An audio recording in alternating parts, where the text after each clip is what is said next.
Buenas noches. Bueno, en esta ocasión vamos a exponer acerca de la monografía La economía en el Perú, el sector informal y la población económicamente activa. El grupo está constituido por quienes habla Ricardo Gómez, Sergio Chiricahua, Lady Córdoba y Lili Conde. Bueno, a continuación vamos a pasar a explicar la introducción y el capítulo 1, que viene a ser el sector informal de la economía peruana. Bueno, en la actualidad, a pesar de tener un peso económico preponderante en los países en desarrollo, poco se sabe acerca del sector informal y del empleo informal, denominado aquí generalmente economía informal.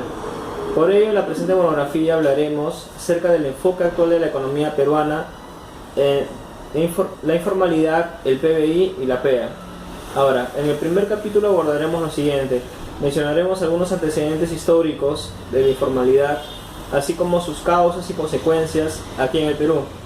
En el segundo capítulo daremos un concepto claro sobre lo que es la economía informal, así como su conexión con la evasión tributaria, además de los tipos de actividades y servicios que se practican en nuestro país. En el tercer capítulo hablaremos acerca de la población económicamente activa, sus clasificaciones y cómo se desarrolla esta en el Perú. Bueno, a continuación pasaré a explicar el capítulo 1, que es donde mencionaremos los antecedentes históricos de la informalidad, sus causas y consecuencias en la economía peruana. El sector informal está constituido por un conjunto de empresas, trabajadores y actividades que realizan sus actividades fuera de los marcos legales que rigen la actividad económica. En consecuencia, pertenecer al sector informal supone estar fuera de las cargas tributarias y normas legales que hay en la actualidad. Ahora, también significa no contar con la protección y beneficios del Estado. ¿Cuáles son los antecedentes históricos de la informalidad en la sociedad peruana? La informalidad en el Perú no es algo que se haya dado bruscamente, sino que es un conjunto de procesos que se han juntado y tienen diferentes variables, como la variable demográfica, la variable económica, la variable religiosa y social. Ahora, la suma de todo esto ha dado como consecuencia una nueva forma de vida para muchos peruanos, y vemos los antecedentes, y esto lo vemos en los antecedentes de la explosión demográfica que se dio en los años 40. Para esto quiero citar al autor Carlos Cueto en su libro Historia del Perú Contemporáneo, que sostiene que la explosión demográfica se debe al siguiente. La definición de población urbana hecho en el censo resulta discutible, pero incluían en la categoría poblados pequeños de menos de 2.000 habitantes, en lo que la población subsistía de la agricultura y otras actividades típicamente rurales. Pero de cualquier manera, confrontando con el censo de 1876, el de 1940 mostraba que era la población de las ciudades la que había crecido más rápido que la del campo. Bueno, en este contexto vemos que ya estaba comenzando a usar el término urbanismo, y vemos cómo hay una urbanización, o lo que se conoce como la migración del campo a la ciudad. Esto generalmente se dio en los años 30, 40 del siglo pasado. Ahora, el autor Escarzaga tiene otra definición, y él hace referencia al movimiento migratorio del campo a la ciudad, diciendo lo siguiente: la migración de campesinos andinos hacia la costa criolla, y particularmente a Lima, es un fenómeno secular que se sentó en la segunda mitad del siglo XX, cuando el crecimiento demográfico desbordó la capacidad productiva de la tierra y las expectativas de la población rural se multiplicaron al debilitarse o desaparecer las restricciones a la movilidad territorial.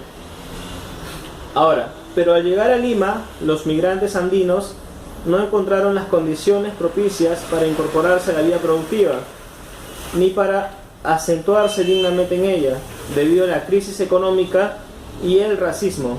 La solución que encontraron los serranos fue crear sus propios espacios, generar sus propias fuentes de empleo y sus propios servicios, poniendo en juego su experiencia comunitaria, su bagaje cultural y sus valores en torno al trabajo. Bueno, para explicar este Ese párrafo quiere decir que este autor menciona que la migración del campo del campo a Lima no fue fácil, porque en ese instante en que los migrantes vinieron a Lima, encontraron un contexto histórico totalmente diferente al que ellos tenían. Entonces se les cerraron los lugares para que ellos puedan surgir, puedan tener empleo, hacer una economía, generar ingresos. Y como no tenían, ellos mismos tuvieron que generar sus propios ingresos, su propia economía. Es ahí donde ya empieza el trabajo del sector informal. Ahora, otro autor, Grampone, en su libro del año 2000, dice que la informalidad parece haber estallado a mediados de los años 80, denominando a la mayoría de los espacios de la vida política y ganando también espacios en la cultura y en la política. Ahora, ¿cuáles son las causas y consecuencias de la informalidad en la economía peruana?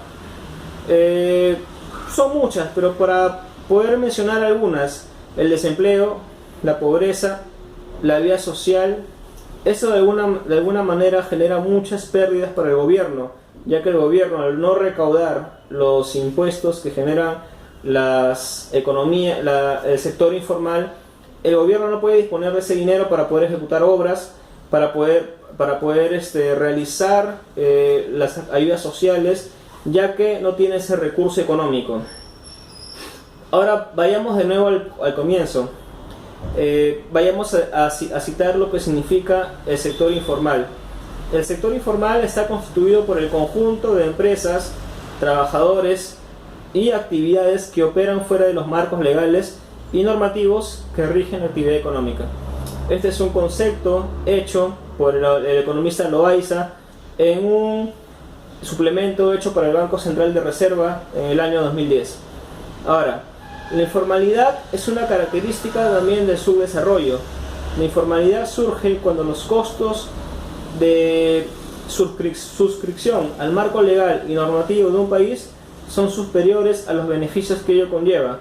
También tiene que ver con el nivel educativo. Traduciendo esto, significa que el costo de hacer una empresa, tal vez para un emprendedor, el costo de hacer una inversión, a veces es mucho más la inversión en poder formalizarte y entrar al aspecto legal. Es por eso que muchas veces las personas optan por el sector informal, por operar bajo condiciones que no están bajo la ley. Es por eso que en este caso se refiere, ¿no?, al autor cuando menciona que los costos al marco legal y normativo de un país muchas veces son superiores a los beneficios que ello conlleva. Finalmente, es probable que una estructura poblacional con un elevado peso de población joven y población urbana contribuye a incrementar la informalidad, pues ello encarece y dificulta tanto los sistemas de monitoreo como la educación, construcción de capacidades, y a la vez complica la expansión de servicios públicos formales. Una característica y consecuencia también de lo que vemos es que si tenemos una cultura informal y hay una población urbana que está creciendo con ese pensamiento, con esa cultura, va a ser muy difícil que pueda el país tratar de cambiar o reestructurar ello. Es por eso que en las recomendaciones y conclusiones que vamos a citar más adelante, vamos a tratar de realizar una reforma total sobre lo que es el sistema tributario peruano, para que pueda haber más oportunidad para que las personas puedan formalizar sus empleos, puedan formalizar sus empresas y así generar mayores ingresos para la sociedad peruana. Bueno, eso es todo en cuanto al capítulo 1. A continuación, mi compañero Sergio Chillecao va a explicar el capítulo 2 acerca de la economía informal. Bueno, muchas gracias por su atención.